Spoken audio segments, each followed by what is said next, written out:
Yan.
Yung what's up mga ka-outage, no? Yan.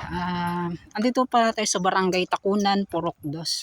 So sa pag-update pala natin dito sa ginagawang Twin Tunnel Bypass Road, by tawagan ni sir, no? At ngayon mga ka-outage, no? Dito pala kami ay araw po ng Sabado ngayon. So ito po ay nakasarado itong area na to. So bawal na bawal po papasukan. So magtatanong tayo din mga ka-outage, no? Ano yung mga pwede natin ma-update. So yung kanina yung first nakita ninyo, yung pinasukan namin. So nakakwanta kasi mga ka-outage, hindi pa nagdugtong itong area na to hanggang doon sa unahan. So parang kuan pata kanila pang kinukuha yung mga parts na mga yung mga kakahuyan o ano ba na nandoon. Kaya siguro mas na natagalan pa sila. Ngunit yung ibang mga party mga cottage ay may mga semento na. Yan. So yung mga heavy equipments dito banda nakikita natin. So may mga residente naman mga cottage na pumapasok dito. Yan. Kasama pa rin natin si Sir Welpy. Yan. Sabi ni Sir Welpy na ayun pa lang daw po niya ito na puntahan kasama ako. Yan. So sana makapasok man lang tayo. Nandiyan kasi yung nagbabantay mga cottage no. Diyan sa unahan. Yan. Yan mga cottage, at ito na pala yung katatlong dugtong nito. So kasi mga cottage dito kasi banda, ito yung daanan talaga nila dito. Yan, tapos ang tawag niyan, hindi po siya nakakonekta talaga. So pagkatapos na ay kapag matapos na, so iko-connectayan niya parang crossing na yung area na to. Barangay Takunan, Purok 2. So ito po ay magkukonekta ata sa Barangay Waan. Kung hindi po tayo nagkakamali. Tapos yan, tutuloy na hanggang yung pagtanungan natin hanggang Panabo pa daw yung dugtong ng ginagawang bypass road to Twin Tunnel. Yan.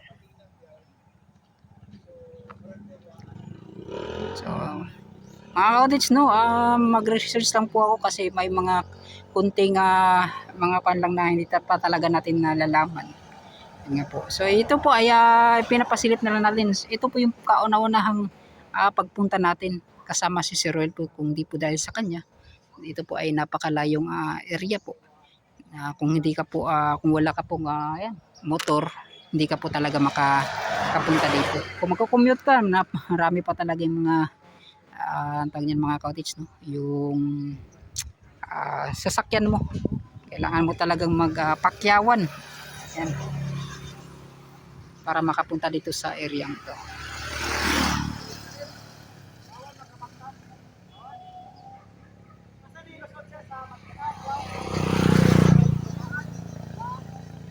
So yung mga cottage Matina, Biao, tapos Waan yung labasan nitong ginagawang bypass road.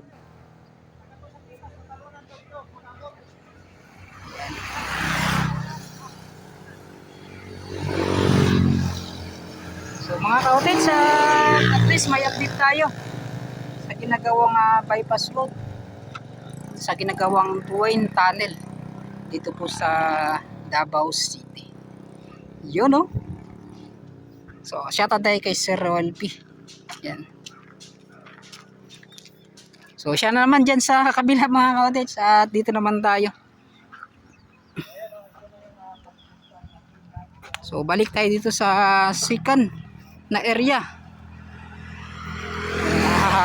Phase 2 ng pagdugtong nitong kabahan ng ginagawang bypass road. Yan no.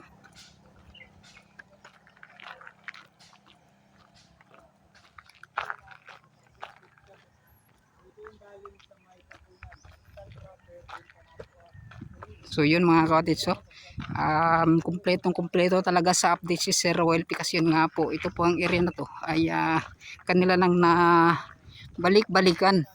So tayo po ay first time po nating napuntahan po itong area to. Yan. So wala pong pasok yung mga nagtatrabaho ngayon kasi yun nga po ay araw ng Sabado tapos kuanata yan.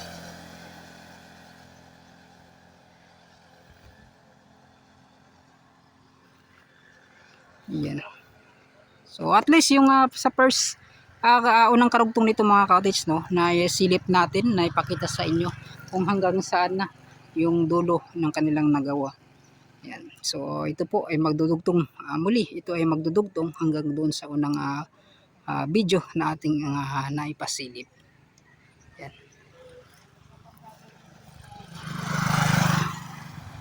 So ito, balik na naman tayo sa ikapangatlong area.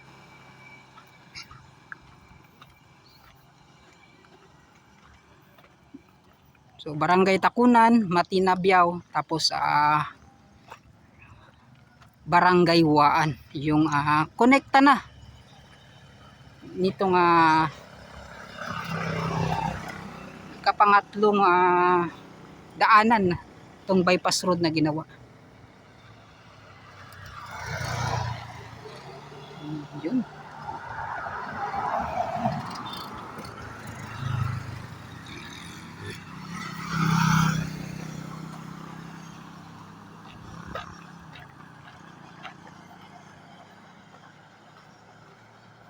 Yan.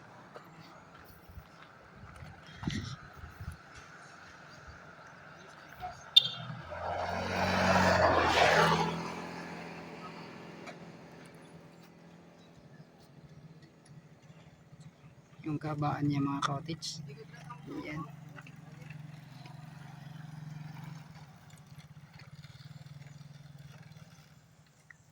So yun, maraming salamat at nakarating din tayo sa eryang to na naipasilip sa inyo kung ano po yung meron sa ginagawa sa itong bypass road. Yun mga cottage, at maraming salamat. So papaalam na ako at hanggang dito na lang mga cottage, no? At hindi na po ako magtatagal kasi na sobrang init na po. Yan si Sir Welpe nag-update din. So sa solid supporters natin, maraming salamat sa lahat ng mga solid viewers natin dyan. Maraming salamat at hanggang dito na lang. Bye bye na. Okay dito guys. Sir? Dito. Diyan, so mga cottage, ito pala yung naipasilip natin. Bypass road. So ito pa Purok 3, sir, no? Purok 3. So dito pala yung Purok 2 mga cottage. So nagkamali tayo. So dito po yung Purok 2. Ito po yung Purok 3 na karugtong mga cottage, no? Kasi nga po may kalsada dito. So ito po, magkokonekta lahat hanggang sa Matinabiao, sir, no? Tapos Barangay Waan. Yan. So ito po yung magkokonekta sa ginagawang twin tunnel. Nakarating naman tayo dito sa ating mga ina-update at kasama si Sir Roel.